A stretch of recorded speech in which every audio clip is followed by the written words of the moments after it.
السلام علیکم نالج تجوری کے معزز ناظرین، آج کے منتخب کردہ موضوع بتانے اور ویڈیو شروع کرنے سے قبل اپنے ناظرین کو یہ بتانا اہمیت کا حامل ہے۔ کیا آپ ناظرین یہ جانتے ہیں کہ دنیا میں ایک ایسا کنواں ہے جو ہزاروں سال سے صفائی کے بنا صاف ہے، اس میں کبھی کائی نہیں جمتی ہے؟ آپ ناظرین اس بات سے بھی ناواقف ہوں گے، سائنس نے ایسا پانی ہونے کا دعویٰ کیا ہے جو زندہ ہے، آپ کی بات سنتا اور سمجھتا ہے۔ وہ مقام جہاں روزانہ 20 لاکھ سے زائد گلاس استعمال کیے جانے کے بعد پھینک دیے جاتے ہیں، 31 میٹر گہرے کنویں میں 18 لیٹر فی سیکنڈ کی رفتار سے پانی بھرنے کے بعد بھی یہ پانی اپنی حد سے تجاوز نہیں کرتا ہے۔ یہ سب اور بہت کچھ جاننے کے لیے ویڈیو کو شروع سے آخر تک دیکھیں، کیونکہ ہمارا منتخب کردہ موضوع خود بے پناہ اہمیت کا حامل ہے۔ اور ہمارے چینل کو سبسکرائب کر لیں، بیل کے آئیکن کو بھی کلک کر دیں، جس سے آپ کو ہماری ہر نئی ویڈیو کی اطلاع بوقت ملے گی۔ ناظرین، اسلامی تاریخ بہت دلچسپ اور ایمان افروز ہونے کے ساتھ اتنی ہی طویل بھی ہے۔ رمضان المبارک کی نسبت سے ہم نے آب زمزم کے موضوع کو آج کی ویڈیو کے لیے منتخب کیا ہے، چونکہ آب زمزم کی تاریخ ہزاروں سالہ پرانی ہے، اس لحاظ سے آب زمزم کی تاریخ سے شروع کرنا مناسب رہے گا۔ زمزم کا چشمہ آج سے 4000 سال پہلے حکم باری تعالیٰ سے جاری ہوا۔ زمزم کی تاریخ کچھ یوں ہے، جب حضرت ابراہیم علیہ السلام کو اپنی اہلیہ بی بی ہاجرہ علیہ السلام اور ان کے شیرخوار بیٹے حضرت اسماعیل علیہ السلام کو عرب کے بیابان اور تپتے ریگستان پر اکیلے چھوڑ دینے کا اللہ رب العزت کی طرف سے حکم ملا، کچھ کھانے پینے کے سامان کے ساتھ حضرت ابراہیم علیہ السلام نے ان دونوں کو وہاں اکیلا چھوڑ دیا۔ آخر وہ ضرورت اشیاء کب تک ساتھ دیتی؟ کھانے پینے کی کوئی چیز نہیں بچی۔ حضرت اسماعیل علیہ السلام کی بھوک اور پیاس دیکھ کر بی بی ہاجرہ علیہ السلام نے آس پاس نظر ڈالی، مگر اس تپتے ریگستان میں جھلسا دینے والی گرمی کے سوا کچھ نہ پایا۔ شیرخوار معصوم حضرت اسماعیل علیہ السلام کی تڑپ دیکھ کر بی بی ہاجرہ علیہ السلام سے رہا نہیں گیا۔ یہ سوچ کر شاید کوئی قافلہ گزر رہا ہو، بہتر نظارے کے لیے دوڑ کر پاس کی ایک پہاڑی پر چڑھ گئیں۔ وہاں سے کچھ نہ نظر آیا تو پاس کی دوسری پہاڑی کی طرف دوڑیں۔ دونوں پہاڑیوں کے درمیان 4 چکر لگانے کے بعد حضرت اسماعیل علیہ السلام کے پاس آئیں۔ اب حضرت اسماعیل علیہ السلام کی سانسیں دھیمی چل رہی تھیں۔ یہ دیکھ کر پھر وہ صفا پہاڑی کی طرف دوڑیں، پھر وہاں سے مروہ پہاڑی کی طرف۔ ایسے انہوں نے کل 7 بار دونوں پہاڑیوں کے بیچ دوڑ لگائی۔ اللہ تعالیٰ جو اپنے بندے سے 70 ماؤں سے زیادہ محبت کرتا ہے، وہ یہ سب منظر دیکھ رہا تھا۔ جبرائیل امین کو چشمہ جاری کرنے کا حکم دیتا ہے۔ حضرت جبرائیل علیہ السلام نے اپنا پر زمین پر مارا جہاں حضرت اسماعیل علیہ السلام اپنی ایڑیاں رگڑ رہے تھے، تو وہاں سے ایک چشمہ جاری ہو گیا۔ بی بی ہاجرہ علیہ السلام جب واپس آئیں تو یہ منظر دیکھ کر بہت خوش ہوئیں۔ پانی تیزی سے نکلنے کی وجہ سے آس پاس منڈیڑ بنا دی تاکہ پانی ضائع نہ ہو، مگر پانی تو رکنے کا نام نہیں لے رہا تھا۔ تب بی بی ہاجرہ علیہ السلام نے کہا، زم زم، جس کا مطلب ٹھہر جا۔ اس پانی کو پیتے ہی دونوں کی پیاس کے ساتھ بھوک بھی مٹ گئی۔ کچھ دنوں بعد اس علاقے سے بنو جرہم نامی قبیلے کے ایک قافلے کا گزر ہوا۔ وہ دیکھتے ہیں بڑی تعداد میں پرندے پہاڑیوں کی گھاٹی پر اڑان بھر رہے ہیں۔ بیابان تپتا ہوا ریگستان جہاں لو کے تھپیڑے پرواز کرتے رہتے ہیں، وہاں پرندوں کی موجودگی کا یہ منظر ان کے لیے بہت حیران کن تھا، کیونکہ اس صحرا میں پرندے وہیں نظر آتے تھے جہاں پانی موجود ہوتا تھا۔ اسی کشمکش اور جستجو نے ان کے قافلے کا رخ اس طرف موڑ دیا۔ وہاں پہنچ کر انہوں نے ایک ننھے بچے اور اس کی ماں کو ایک چشمے کے ساتھ پایا۔ یہ سب دیکھ کر وہ ششدر رہ گئے۔ بی بی ہاجرہ علیہ السلام نے ان کو سارا واقعہ سنا دیا۔ سب جاننے کے بعد بنو جرہم قبیلہ ان سے بہت متاثر ہوا۔ ان کی عظمت کو پہچانتے ہوئے ان سے وہاں بسنے کی اجازت طلب کی۔ بی بی ہاجرہ علیہ السلام نے ان کو بخوشی اجازت دے دی۔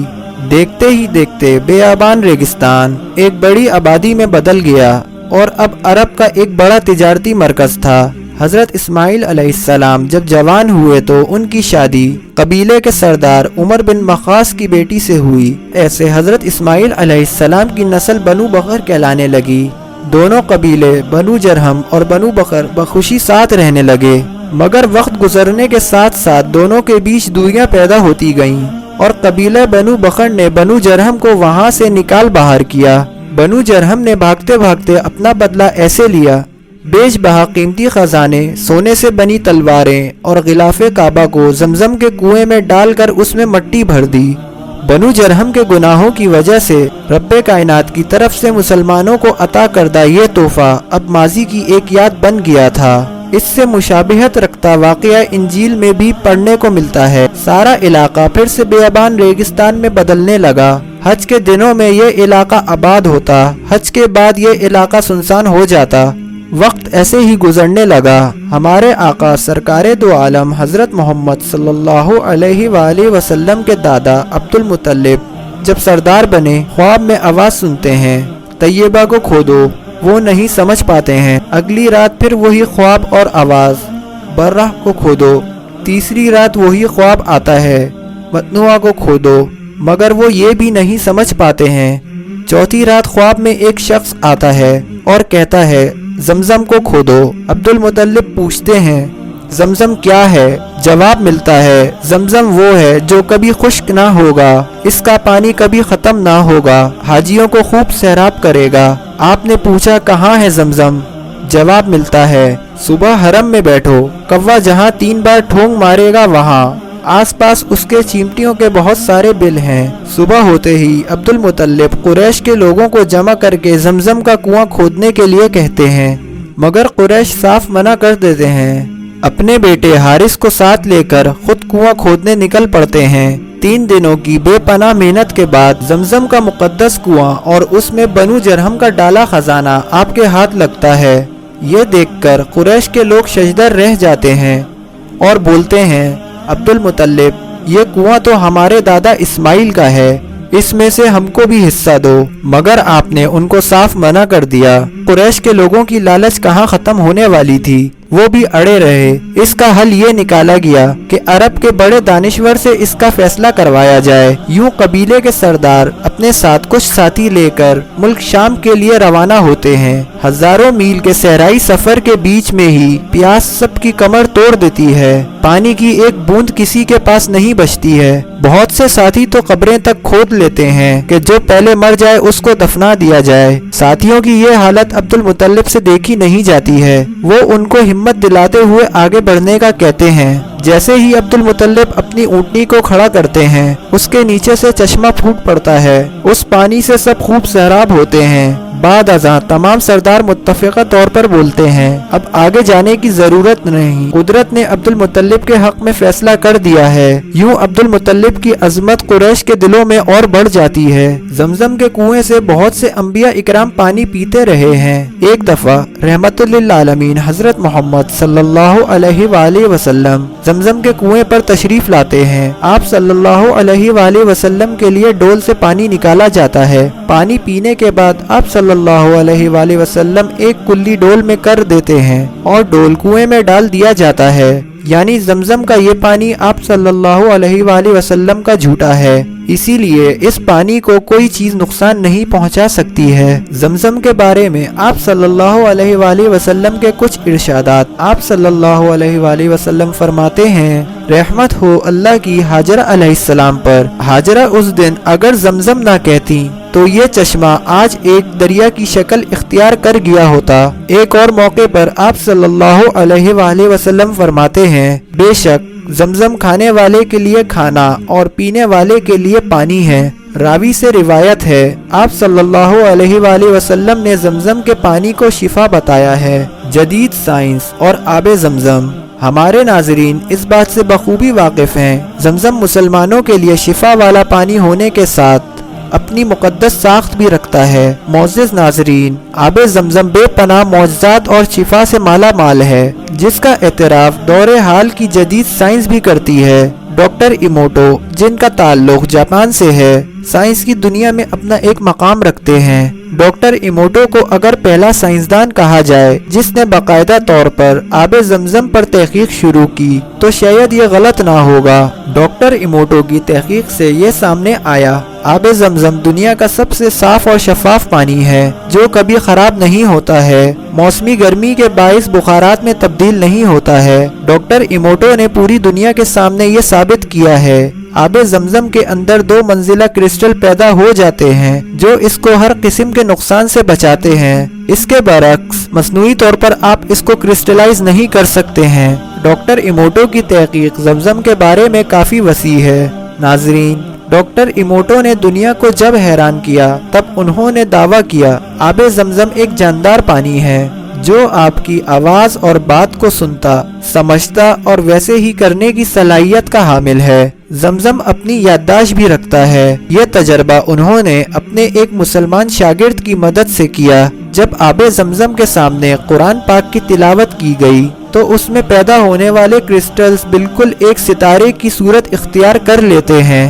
واقعی میں آب زمزم کا یہ معجزہ دنیا کو حیران کر دینے والا تھا۔ ڈاکٹر ایموٹو کا دعویٰ ہے کہ دنیا میں اس سے زیادہ صاف و شفاف اور معدنیات رکھنے والا پانی کہیں نہیں پایا جاتا ہے۔ ایک جرمن سائنسدان کی تحقیق یہ ثابت کرتی ہے آب زمزم کے اندر روشنیاں پائی جاتی ہیں، بظاہر عام آنکھ اسے دیکھ نہیں پاتی ہے۔ ریڈیولوجی کے ایک ماہر تحقیق دان کی تحقیق بتاتی ہے آب زمزم میں یورینیم اور تابکاری مادے دنیا کے کسی دوسرے پانی سے کافی زیادہ مقدار میں پائے جاتے ہیں۔ ایسے پانی کو پینا مطلب کینسر کا مریض بننا ہے۔ وہ کہتے ہیں سائنس یہ پتہ لگانے میں ناکام ہے آب زمزم میں اتنی تعداد میں یورینیم اور تابکاری اس کے برعکس انسان کو فائدہ کیسے دیتے ہیں۔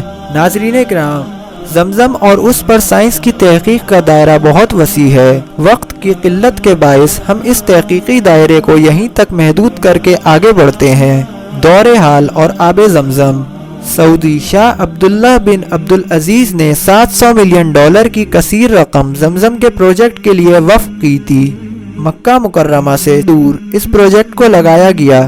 فاصلہ طویل ہونے کی وجہ سے 2 طاقتور ترین پمپس زمزم کے کنویں پر نصب کیے گئے جو 24 گھنٹے کام کرتے رہتے ہیں اور پائپ لائن کے ذریعے سے زمزم کو پلانٹ تک پہنچایا جاتا ہے۔ مدینہ منورہ تک آب زمزم کو پہنچانے کے لیے سینکڑوں جدید ٹینکرز کی مدد لی جاتی ہے۔ زمزم کے پانی میں کسی ملاوٹ اور دشمنان اسلام کے خطرے کے پیش نظر ٹینکرز کو خاص تالے سے لاک کیا جاتا ہے جس کو مسجد نبوی کے ذمہ دار کے علاوہ کوئی اور نہیں کھول سکتا ہے۔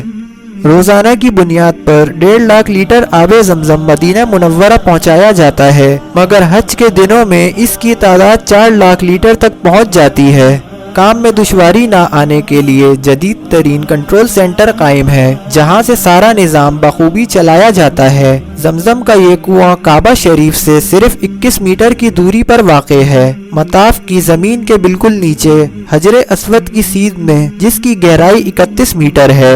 اللہ تعالیٰ کی قدرت سے کبھی اس کنویں کی صفائی کرنے کی ضرورت پیش نہیں آئی ہے۔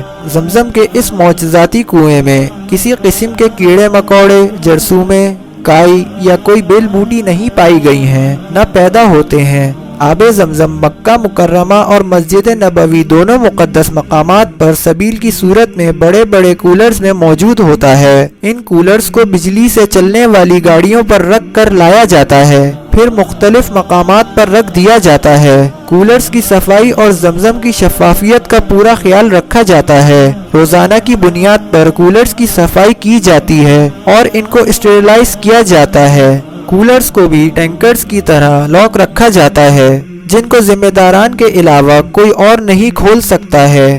حجاج، عمرہ زائرین اور سب کے لیے ڈسپوزیبل گلاس رکھے جاتے ہیں۔ ایک بار استعمال کرنے کے بعد دوبارہ گلاس کو استعمال کرنا ممنوع ہے، اس لیے روزانہ کم از کم 20 لاکھ ڈسپوزیبل گلاس استعمال ہونے کے بعد پھینک دیے جاتے ہیں۔ سبیل کے علاوہ سعودی گورنمنٹ نے بڑی تعداد میں نل بھی لگا رکھے ہیں جہاں سے آپ زمزم کا یہ مقدس پانی پی سکتے ہیں۔ زمزم کی شفافیت روزانہ کی بنیاد پر پرکھی جاتی ہے۔ اس کام کے لیے جدید ترین لیبارٹری قائم ہے جو صرف آب زمزم کی شفافیت اور اس کے معجزات کی کھوج کرنے میں دن کے 24 گھنٹے مصروف رہتی ہے۔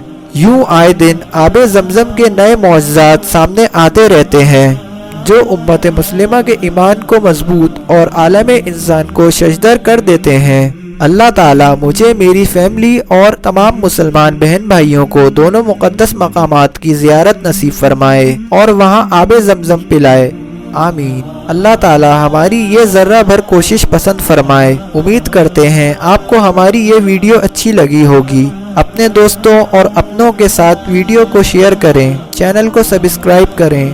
جزاک اللہ۔